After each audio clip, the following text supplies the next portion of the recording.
बोलिए वृंदावन में हरि लाल की जय। सज्जनों, गोस्वामी तुलसीदास जी महाराज चौपाई में लिखते हैं, बड़े भाग्य मानस तन पावा, सुर दुर्लभ सब ग्रंथनी गावा। बोले कि बड़े भाग्य से और कृपा करके ठाकुर जी ने यह मनुष्य देह प्राप्त किया है। बड़े भाग्य से मनुष्य तन मिला है। 84 लाख योनियों में श्रेष्ठ योनि मनुष्य योनि। तो एक बार पशु पक्षियों ने यह प्रश्न उठा दिया कि केवल बड़े भाग्य से मनुष्य तन ही प्राप्त हुआ है, हमारा तन बड़े भाग्य से नहीं मिला क्या?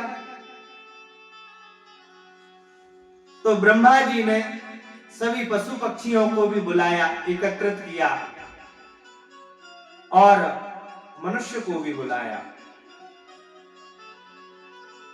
मनुष्य से पूछा गया कि तुम किस बात में पशु पक्षियों से बड़े हो, किस बात में बड़े हो? तो मनुष्य ने कहा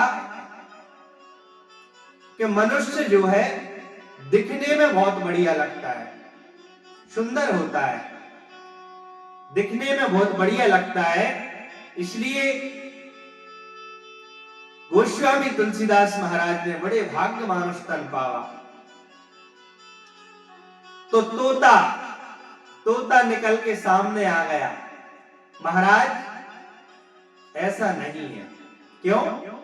बोले कि पृथ्वी लोक पर, इस धराधाम पर हमारे ठाकुर जी को भी अवतार लेना हुआ ना, तो ठाकुर जी की सुंदरता में भी क्या आता है? बोले बिंबा फल की तरह औष्ठ, सुआ की तरह नाक। तो जिससे विशेषता ली जाती है वो बड़ा होता है। तो ये विशेषता सुंदरता तो हमसे निकली। भगवान की भी सुआ की तरह नाक, क्या सुआ की तरह नाक है? तो बोले इसमें आप हमसे बड़े नहीं। तो मनुष्य बोला कि मनुष्य गा बहुत अच्छा लेता है, भजन बहुत अच्छा गाता है।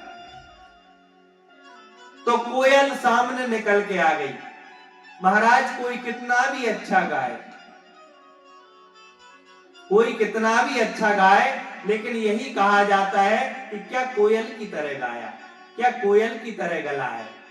तो यह विशेषता भी हमसे आई, तो इसमें भी आप बड़े नहीं हो। तो मनुष्य कहने लगा कि मनुष्य लड़ता बहुत साहस से है,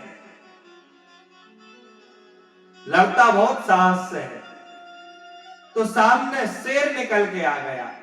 बोले कि महाराज वीरों में पहला नाम, पहले नंबर पे जो नाम आता है वो अभिमन्यु का आता है, लेकिन अभिमन्यु भी जब लड़ने गया तो कहा गया है कि क्या शेर की तरह, शेर की तरह। तो महाराज यह विशेषता भी आप में नहीं है। तो मनुष्य बोला कि मनुष्य घर बहुत अच्छा बना लेता है, घर मकान बहुत अच्छे बना लेता है। तो एक बाय पक्षी, सज्जनों आपने सुना होगा, देखा होगा, एक बाय पक्षी रहता है जिसका घोंसला पेड़ों पर लटका हुआ होता है, पेड़ों पर लटका होता है बाय पक्षी का।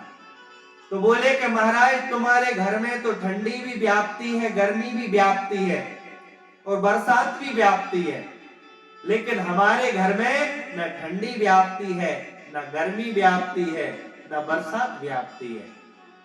तो इसमें भी तुम हमसे बड़े नहीं हुए। तो मनुष्य को गुस्सा आ गया, क्रोध आ गया। मनुष्य बोला कि हमसे बड़ा कोई मूर्ख नहीं है, हमसे बड़ा कोई मूर्ख नहीं है। तो गधा निकल के सामने आ गया। बोले कि महाराज हमसे ज्यादा हो नहीं सकते, कोई कितना भी मूर्ख हो उससे यही कहा जाता है कि पूरा गधा है, तो हमसे ज्यादा मूर्ख हो नहीं सकते। तो मनुष्य ने हाथ जोड़ लिए। इसके बाद ब्रह्मा जी ने कहा पशु पक्षियों से कि और सब बात तो ठीक है, लेकिन जो मोक्ष का द्वार है, जो मोक्ष का द्वार है वो केवल मनुष्य योनि से ही प्राप्त होता है। भगवत प्राप्ति केवल मनुष्य योनि से ही प्राप्त होती है। इसलिए गोस्वामी तुलसीदास जी ने बड़े भाग्यमानस तन पावा, सुर दुर्लभ सब ग्रंथ निगावा। इसलिए यह मनुष्य देह जो है सर्वश्रेष्ठ है। बोलिए वृंदावन बिहारी लाल की।